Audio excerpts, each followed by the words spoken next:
On est où? Wimbledon. T'es content? Oui. T'es content? Oui. On est sur le court central Wimbledon. C'est un truc de fou. C'est hyper grand. Il y a du monde jusqu'à là-haut.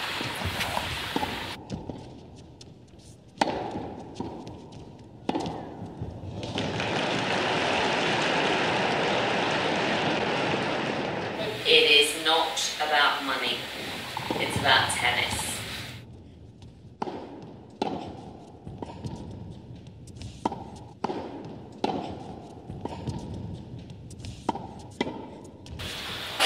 As you probably know, here at Wimbledon we have a very close relationship with the weather, as you can see today with the rain.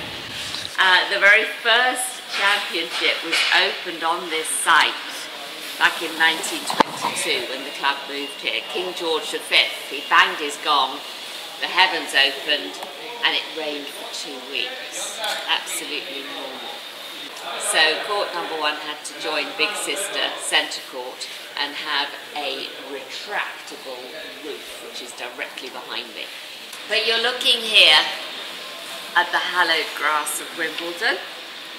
Now this will not be the grass that you saw last year. If you watched it on telly or if you came to Wimbledon, this is brand new grass. What else can we talk about here? I think as well, I'll just mention here, because I would have mentioned before as we came through, the box office tickets. Often asked, how do you get tickets for Wimbledon? And the answer is, it's a lottery. It's absolute luck.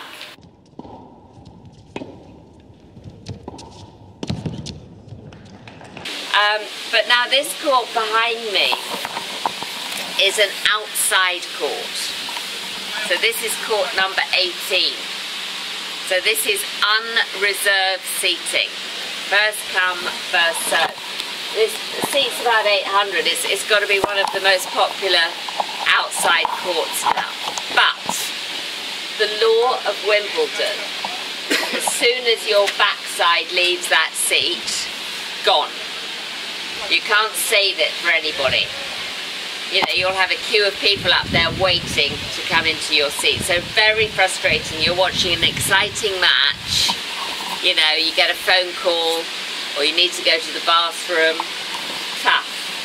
When you come back, you're going to have to join the queue. So it's very egalitarian. Everybody gets a chance, but very frustrating if you're watching an exciting match. This court is famous for one match in particular. The longest ever match at Wimbledon, yeah? 11 hours and 5 minutes back in 2010. John Isner of the USA, Nicolas Mahut of France. And these two guys, they came out on day 1 and they played for the best part of 7 hours. They left the court that evening. The score was 2 sets all. They come back on day 2, final set.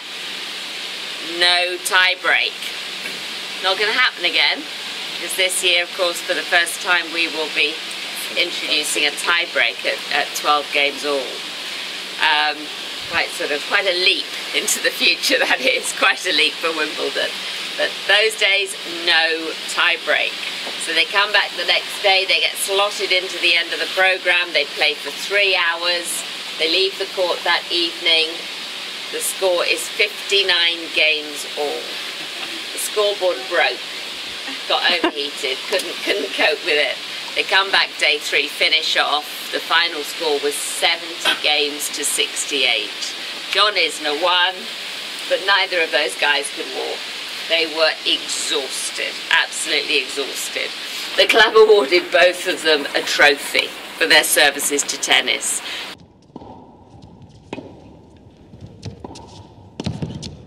Oh yeah, one question often asked, how does one become a member of the All England Lawn Tennis Club? And the answer is it's dead easy. You just have to win the ladies or the gentlemen's singles championship. And if you are champion, you automatically become an honorary member of the club. There are 125 honorary members. Catherine the Duchess of Cambridge, was made an honorary member back in 2013. She is now patron of the club. It'll be people who've really contributed to the club, contributed to tennis. This tennis club, funny thing to say, but it is all about tennis. So the other 375 ordinary members, to become an ordinary member, you have to be proposed, seconded and thirded by an existing member.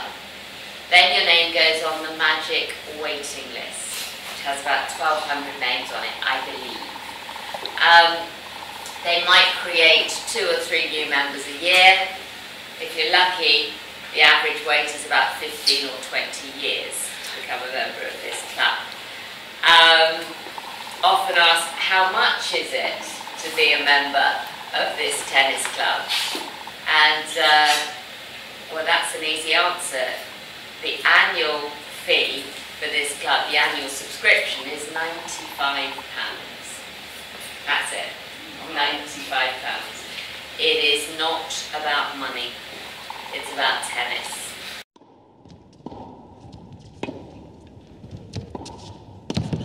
It is built on the site of the old court number 13. There is no court 13. Unlucky court 13, nobody wants to play on court number 13.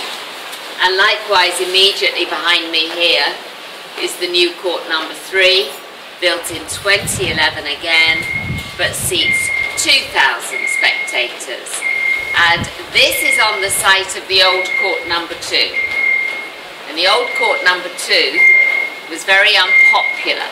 It was known as the Champions Graveyard. It had very low sides to it. You know, you could see double-decker buses going by as you were serving. Centre court is on your left.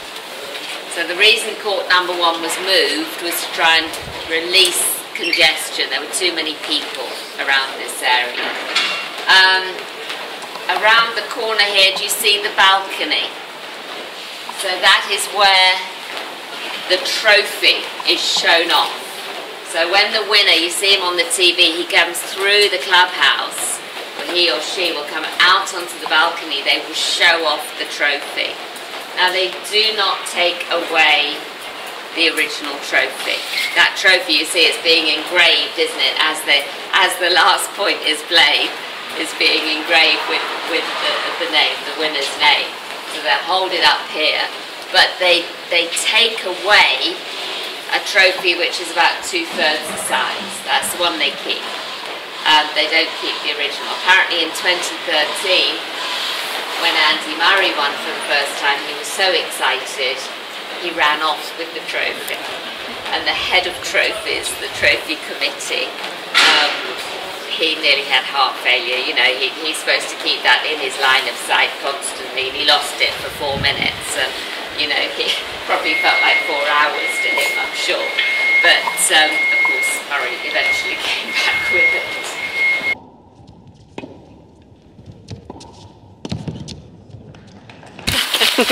You've reached centre court. You've reached the pinnacle of your tennis career. So, you know, for most players, this is it. This is the dream. I mean, court number 1 is lovely, but centre court has the history, you know. This is every player's dream. You know, the players, Martina Navratilova, she says, you know, I could hug centre court. Billie Jean King said it's the essence of tennis, it's everything tennis is about. This is the original centre court. So when the club moved here in 1922 is when this court was built. And it seats just over 15,000 spectators. So it's actually bigger than court number 1, but it feels smaller. Yeah, it feels more intimate, more cozy. If you look behind you, directly behind me, opposite us, covered in tarpaulin today because of the rain, that big green tarpaulin, that is the royal box. So that's in front of the clubhouse. 87, and the Australian Pat Cash won. He got so excited He jumped up to the players' box to celebrate with friends and family. Started this tradition. They all do it now. Even the ladies, since 2013. Marion Bartoli, she started that one. So, well, Roger Federer doesn't. He's much too kind of elegant and gentlemanly to be doing things like that. And Djokovic doesn't. He eats the grass. That's his victory. Just a quick look at the photos, everybody. 1877, the first gentleman's single final, you see. 1880, the first centre court stand. That's on wheels, by the way, so it could be wheeled around to the best position. 1906, you have the first permanent stand. You have to love queuing at Wimbledon, in 1913.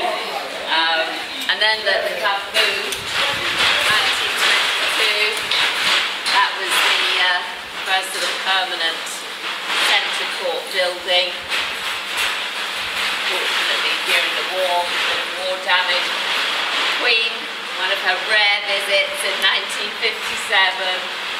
Centre court roof, 2009 Olympic Games. That was very exciting because it's all been rebranded, and that was just 3 weeks after the championship. That was a major feat to get the grass ready again for that. That was extraordinary. And then 2016, the first singles wheelchair tennis.